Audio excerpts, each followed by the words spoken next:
QSL9 dual tensioner dismantle. First இங்கே மேலே இருக்கிற கப்பை ஸ்க்ரூ ட்ரைவரில் சைடில் இப்படி நீக்கி எடுத்துக்கணும். அதுக்கப்புறமா உள்ளே வந்து ஒரு ரிங் இருக்கும். இந்த ரிங்கை இந்த எட்ஜில்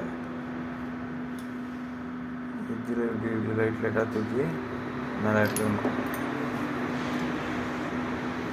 அதுக்கப்புறமா இதுக்கு ஸ்டாரால் லிங்கி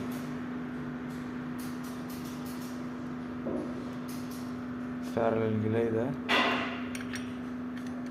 ரிமூவ் பண்ணிவிட்டு எடுத்துகிட்டு பேரிங்கை எடுத்து ஆப்போசிட் டைரக்ஷனில் போய் வச்சு